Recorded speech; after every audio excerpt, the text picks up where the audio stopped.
Hello and welcome to the Drum Show. My name is Chris Quinlan. What I just played then was a very famous piece of music, an adaptation of The Black Page, #1 by Frank Zappa, written for Terry Bozzio in 1976. It is a famous, I dare say infamous piece of music. It's called The Black Page because that was the first reaction. Man, this has got so many dots on it, it's black, so therefore it became the Black Page. Okay, that's a little bit of Zappa legend for you there. Now, what I'm doing at the minute is going through composers and techniques of composers. Recently I've done Trent Reznor, Mike Patton, film music, which mentions great composers of the likes of John Williams and Bernard Herrmann of Alfred Hitchcock fame. You know, film composers, and the influential classical composers, albeit aligned to percussion, this drum set, you know, sort of thing. Beautiful thing. And I've done Varese and Stravinsky, Debussy, Shostakovich, John Cage, people like that, with honourable mentions to people like Brian Eno and all that sort of stuff. Tonight it is our Frank's turn. Frank Zappa. Okay, here we go. Frank Zappa was born on the 21st of December 1940 in Baltimore, Maryland, United States. He sadly passed away from prostate cancer on the 4th of December 1993, aged 52. His genre is rock, experimental, jazz and classical. His influence is amazing. His influence on current musicians is vast. He's most known probably for the very famous 1960s ensemble, the Mothers of Invention, which carried on into the 70s. And his website is zappa.com if you would like to check it out. His son Dweezil is now fronting a band called Zappa Plays Zappa, which carries on the legacy of his father's music. Essentially, he was, as I've said, he's an American composer, singer-songwriter, electric guitarist, record producer and film director. In a career spanning more than 30 years, Zappa wrote rock, jazz, orchestral and music concrete works. He also directed feature-length films and music videos and designed album covers. Zappa produced almost all of the more than 60 albums he released with the band The Mothers of Invention and as a solo artist. While in his teens, he acquired a taste for percussion-based avant-garde composers such as Edgard Varese and 1950s rhythm and blues music. He began writing classical music in high school, while at the same time playing drums in rhythm and blues bands, and he later switched to electric guitar. Just as a side note from my information, which I've sourced from the internet and verified with my own, 4-decade love affair with the man and his music and all that sort of stuff, is essentially he started off by playing drums, and at his first drum gig, where he got a gig for playing drums with a rhythm and blues unit, he left his sticks at home. So that was a bit of an ignominious start to his musical career. But before he started the Mothers of Invention, he was actually fairly a well-known producer of hit singles and things like that, jingles and the like, in Cucamonga. Okay, and he's even written songs about down in Cucamonga. One of his more famous little singles was, I think, Letter to Jeepers, I think, or some such title. Which was sung by Burt Ward, who was most famous for being Robin in the 1960s Batman series, Batman and Robin. So, and he also played the bicycle on the Steve Allen show, and which was very interesting. You can check all this stuff out on YouTube. There's a whole myriad of information out there and little film clips of this great man. Okay. I'll get back onto the actual information that I want to pass on to you tonight. He was a self-taught composer and performer, and his diverse musical influences led him to create music that was often impossible to categorize. His 1966 debut album with the Mothers of Invention, Freak Out, combines songs in conventional rock and roll format with collective improvisations and studio-generated sound collages, Meow. Okay. That particular album, floating off from my notes again, essentially had wonderful tunes like Trouble Every Day, which was a social commentary on the things like the Watts riots and everything that was going on with the civil rights movements and all that of the 1960s. And then he would have things like beautiful songs, well, at least for me, Who Are the Brain Police, which is probably my favourite track off the album personally. And the last, it was a double album which was unheard of in the day, but side 4 of the album was essentially a complete free form avant-garde thing called Nullus Preti, which was very influential of things like, he basically got 20, how the story goes, 20 hippies in a room with lots of instruments and just going crazy. But it had a lot to do with the free jazz movement of people like Cecil Taylor, Sun Ra, Ornette Coleman, and just the free jazz movement, the avant-garde, the things that were happening in such a, sort of, well, really for that time, I mean, music was just exploding, with all the ideas and the originality and just the pure talent. Anyway, there you go. So basically, Freak Out was an amazing start to a long career that followed. Okay. Now, moving on from that, his lyrics were always topical. He was incredibly funny. He was humorous. He was a satirist. He could also be very cynical, and quite biting with his comments and stuff. One of his more famous interviews at the time in the 60s was a little repartee with someone who was interviewing him in the 1960s who happened to have a wooden leg. I'd like to thank my friend John for telling me, reparting this story to me, but basically what happened was the interviewer was fairly straight and said, "Well, Mr. Zappa, because you've got long hair, should we classify you as a girl?" How condescending. And Zappa's razor-sharp reply was, "Well, because you've got a wooden leg, should I refer to you as a table?" That set him back. Okay, so, you didn't want to mix with the man in a fairly conversation. One of the intense conversation. Grace Slick of the Jefferson Airplane, her famous quote about Frank, just to even up the score, was her quote was, "Frank Zappa is one of the most intelligent arseholes I've ever met." So I hope that's a level playing field for those who love and hate Frank Zappa.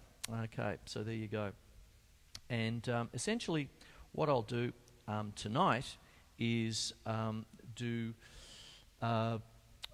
essentially break down continue on with breaking down his music. I did do a show last week where I was talking about the kinds of conceptual continuity, the kind of conceptual ideas that Frank Zappa had with his compositions.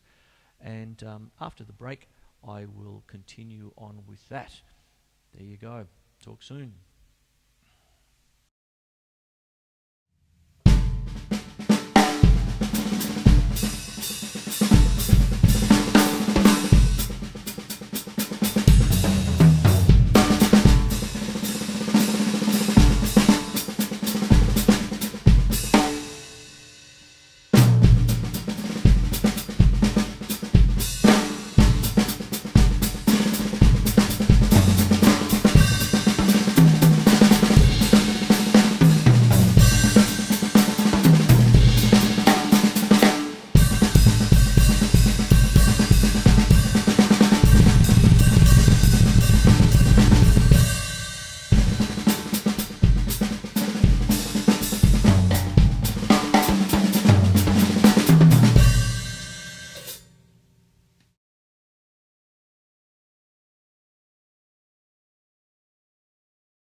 Okay, this is the Black Page drum solo, and what I've done here is shown you bar by bar here, just to give you a bit of an idea of the different kinds of note groupings that Frank Zappa used. You can see it's quite complex. There's quintuplets there, many different groupings, 30-second notes and press rolls used for all over the drum kit. You can see there's 16th note triplets and 32nd note quintuplets. One of the things about the Black Page is the use of nested polyrhythms, which you can see there. You can see triplets. Inside the triplet, there is 2 quintuplets and a sextuplet. Then what happens after that is that there's groupings of 5/4 over the timing of 4/4. And what you've got is essentially a piece of music that is 30 bars long, but it's some of the most complex pieces of note groupings you will ever see. Not for the sake of just sheer complexity, but the kind of, as Zappa called it, statistical density that he used to create the kind of music that he was so famous for. As you can see there, this piece of music was written in 75-76 for Terry Bozzio, and Terry Bozzio took it away and used it, incorporated into his drum solos when he was on tour with Zappa. And to the point where by the time the album Zappa in New York was made, there was the definitive version. More recently, Terry Bozzio has guested with Frank Zappa's son Dweezil in Dweezil Zappa's Zappa Plays Zappa project, and there's a wonderful rendition of it on the DVD that they've released. Now, this piece of music and I go back almost 2 decades, because the piece of music that I've put on the screen here I bought from Bafco Swill, which was Frank Zappa's mail order company back in the early 1990s. I played it up, practiced it. I've had the great fortune of talking to Terry Bozzio about it. Chad Wackerman has actually signed the cover of it for me, saying good luck. I suppose I needed it.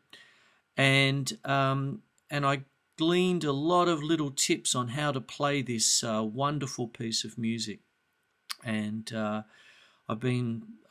I played it throughout the 1990s with the band The Instrumental, which played all the music of Frank Zappa for 6 years there throughout the mid-90s. And yes, this piece of music and I go back a long way. You can see right at the end, still complex, 11s. And so there you go, that's the Black Page.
One of the things about Frank Zappa was he loved to mix things up. He would take inane lyrics such as in the song Montana, and off of the Overnight Sensation album of 1973. And he would take these inane lyrics like plucking the old dental floss. You know, he's going to be a dental floss farmer in Montana, which is crazy stuff. But things like plucking the old dental floss, plucking the old floss. His words would perfectly match the actual rhythm of the melody. Okay, so things like I'm plucking the old dental floss.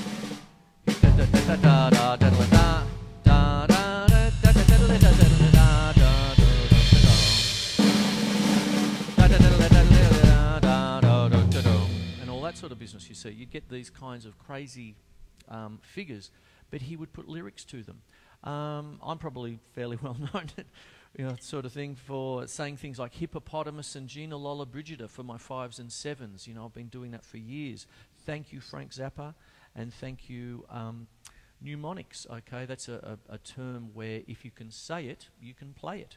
Okay, so you get these inane things like guacamole queen. Okay, so guacamole queen. Okay, 5. Guacamole queen, guacamole. I can't even say it. Guacamole queen. Okay, things like that for 2 groups of 5s in songs like Inca Roads off of the One Size Fits All album of 1975, and all this sort of business. So what goes on is that when you're actually playing this kind of music, you are able to verbalize it because Zappa was famous for his lyrics, and sometimes quite rude lyrics, quite controversial sort of thing. Hide the lyric sheet from your girlfriend, boys, otherwise you might not have a girlfriend anymore. Oh, my God, that's disgusting. You know, that kind of thing. But it was always provocative and always pushing the packet, so to speak. One of the things that I loved very early on was the Uncle Meat album from 1968, and one of the things I loved about that was Ian Underwood blowing his nose. I better explain what that means. Basically, what happens is you had the band essentially playing things like playing in polymeter. Okay, so let's say we start off with a nice little jazz thing.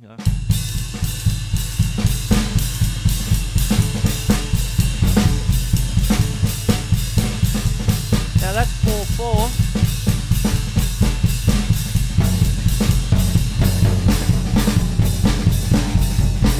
There's 5.